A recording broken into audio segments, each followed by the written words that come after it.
이 시간에는 고등학교 1학년 2학기 때 배우는 수학하라는 과목에서 도대체 여기서 무엇을 공부하는지, 무엇을 배우는지, 어떤 게 어려운지, 또 공부하는 시간은 어느 정도 걸리는지 개념을 한번 쭉 훑어보는데, 자, 그런 것들에 대해 잠깐 얘기 나눌까 해요. 자, 수학하라는 과목은 어떤 내용으로 구성이 되어 있는지 한번 목차를 살짝 봐볼게요.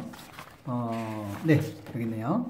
자, 목차를 보니까 우선은 큰 목차가 여기, 집합과 명제가 있죠. 그리고 두 번째 목차는 함수가 있고요. 그리고 마지막 세 번째 목차로는 이렇게 경우의 수가 있어요.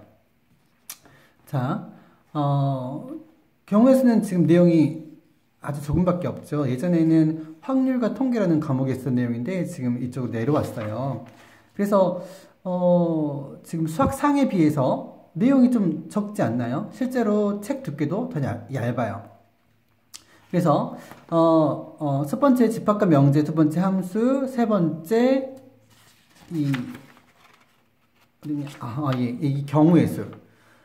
그런데 경우의 수는 양이 엄청 작잖아요. 거의 집합과 명제하고 함수가 보니까 뭐 대부분을 차지하게 보이죠. 실제로 공부를 해보잖아요. 그러면 이 집합과 명제는 쉬워요. 기본 개념도 쉽고 어렵지 않아요. 가장 힘들어하는 부분은 어딜까요? 네, 바로 이 함수예요.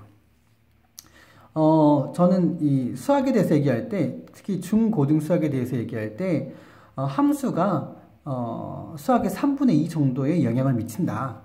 그렇기 때문에 함수를 모른다고 하면 수학을 포기하는 것과 같다. 즉, 함수를 못하겠다 라고 하면 결국 수학을 포기하는 것이다. 이렇게 얘기하거든요. 그만큼 함수가 이 중고등 수학에서 차지하는 그 비중이 크다는 얘기죠. 특히 고등 수학에 차지하는 비중이 엄청나게 크죠.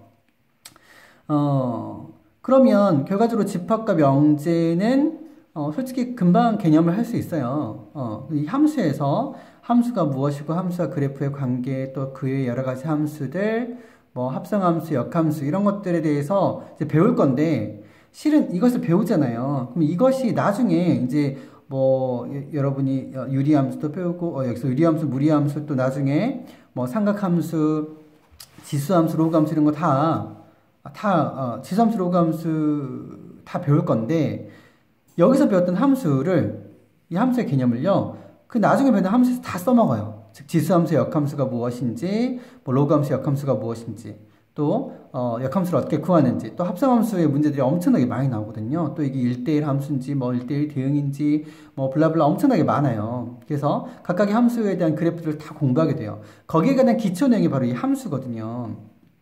그 중에서 이 함수에 대해서 기초 내용을 배우고, 그 중에서 유리함수하고 무리함수의 이제 그 종류에 대해서 이게 어떤 함수를 의미하는 건지 간단하게 배워요. 그럼 나중에 2학년 때, 더 이제 여러 가지 함수들, 지수함수, 로그함수, 삼각함수 이런 것들을 배우게 되는 거죠. 그래서 이 함수를 배우기 위한 어떻게 보면 기초 과정이 여기 있다고 보시면 돼요.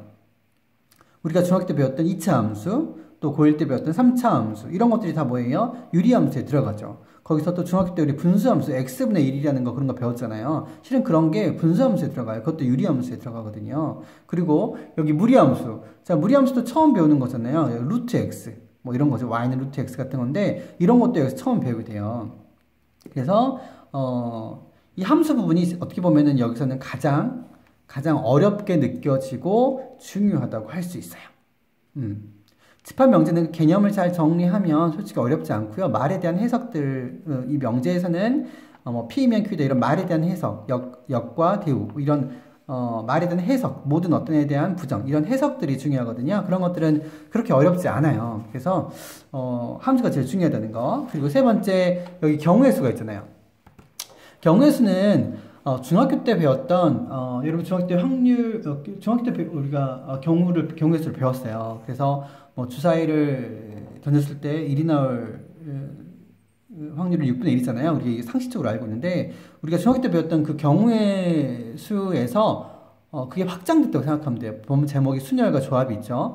이게 어떤 특정한 조건에서 어떤 특정한 그 조건의 경우를 순열, 어떤 특정한 조건의 경우를 조합이라고 해서 이걸 좀 분리시킨 거예요. 그래서 이를 붙인 거죠. 이건 순열이고 이건 조합이다.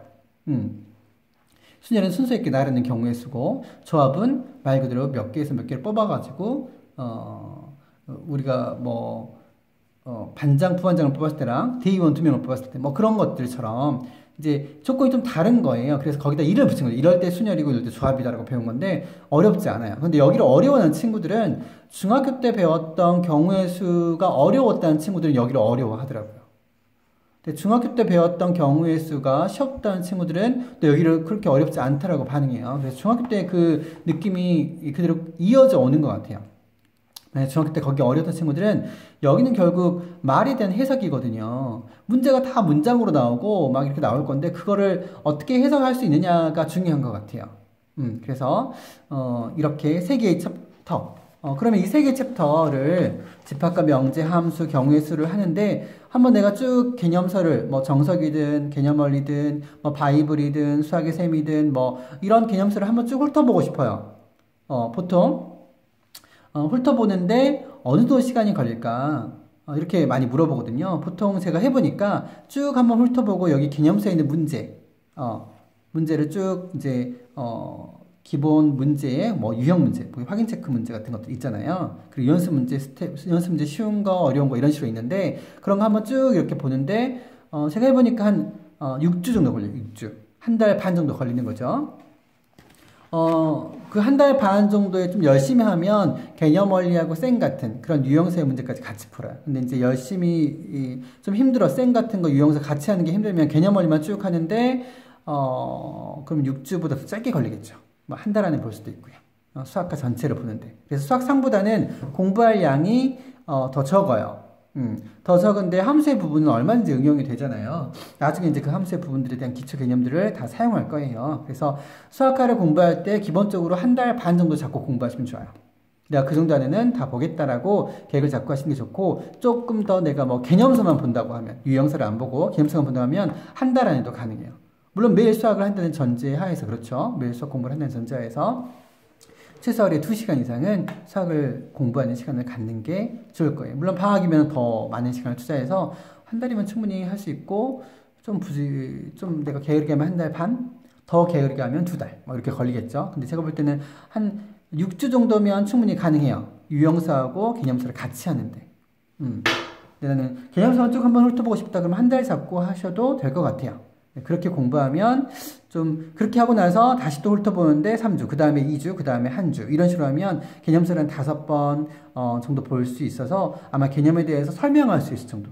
아, 이게 일대응 함수가 뭐야? 일대일 대응이 뭐야? 집합이 뭐야? 부분집합이 뭐야? 뭐 여집합이 뭐야? 뭐 이런 식으로 남한테 설명할 수 있거나 내 자신한테 설명할 수 있으면 지금 공부를 잘 하고 있다고 보시면 돼요. 그렇게 하면 도움이 될 거예요.